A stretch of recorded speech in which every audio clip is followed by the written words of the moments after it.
한국이 관광산업의 판을 흔들 만한 아주 대담한 카드를 꺼내들었습니다.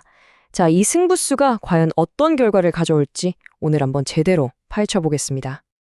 그래서 오늘 우리가 던져볼 질문은 바로 이거예요.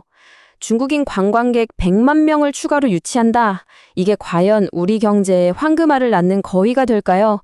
아니면 우리가 예상치 못한 문제를 터뜨릴 시한폭탄이 될 수도 있을까요? 자, 정책 내용 자체는 아주 간단합니다.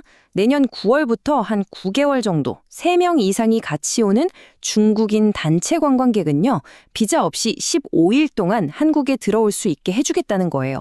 아주 딱 타겟을 정한 명확한 조치라고 할 수 있죠.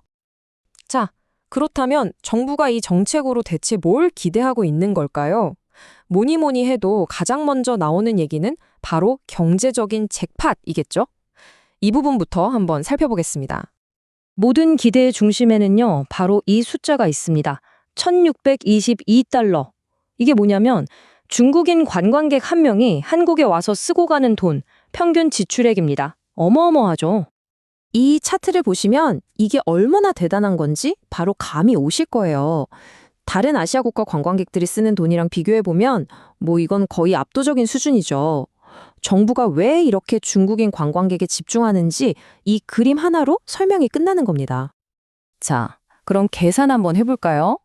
한 사람당 1622달러를 쓰는데 이런 사람이 100만 명이 온다? 그럼 어떻게 될까요? 네, 단순 계산으로만 봐도 무려 2조 5,600억 원이라는 정말 막대한 관광 수입이 생긴다는 계산이 나옵니다.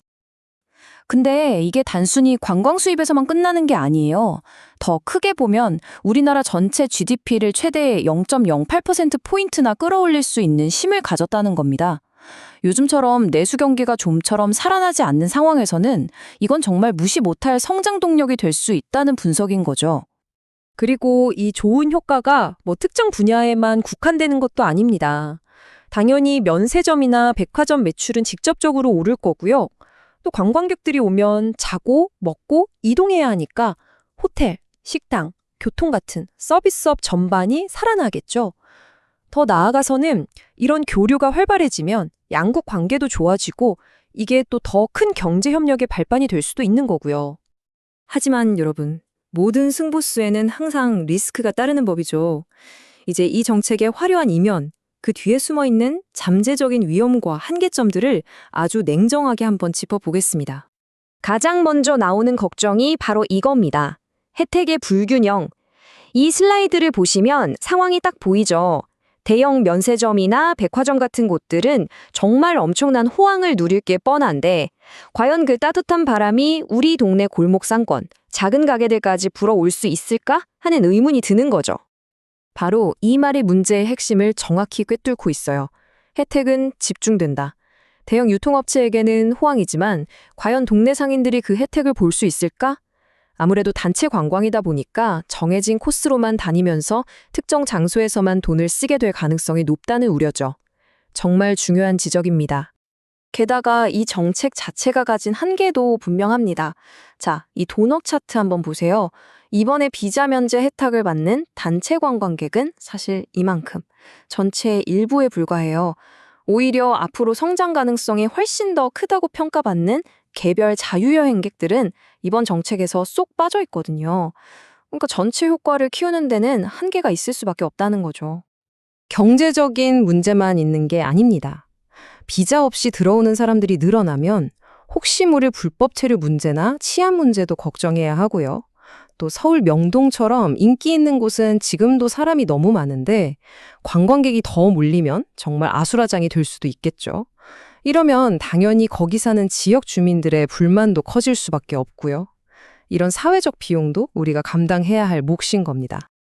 그리고 가장 결정적으로 이 정책은 임시 조치라는 걸 잊으면 안 됩니다. 언제든 중단될 수 있다는 거죠. 이런 불확실성이 있으니까 관련 업계에서는 이걸 믿고 장기적으로 막대한 돈을 투자하거나 긴 호흡으로 전략을 세우기가 굉장히 어렵다는 겁니다. 이것도 큰 한계점이죠. 자, 그럼 어떻게 해야 할까요? 이 거대한 승부에서 우리가 이기려면 어떤 전략이 필요할까요? 지금부터는 리스크는 최대한 줄이고 효과는 극대화할 수 있는 좀 더 스마트한 정책 방향에 대해 알아보겠습니다. 자, 그럼 어떻게 해야 할까요? 이 표가 아주 좋은 길잡이가 되어줄 것 같습니다. 핵심은 크게 4가지 보완 전략인데요. 첫째, 정책의 범위를 확대해서 잠재력이 더 큰 자유여행객들까지 끌어들이자는 겁니다. 둘째, 사전 등록제 같은 걸로 출입국 시스템을 더 튼튼하게 보강해서 사회적인 걱정을 덜어내고요. 셋째, 이 정책이 정말 효과가 있는지 실시간으로 평가하면서 계속 다듬어 나가야겠죠.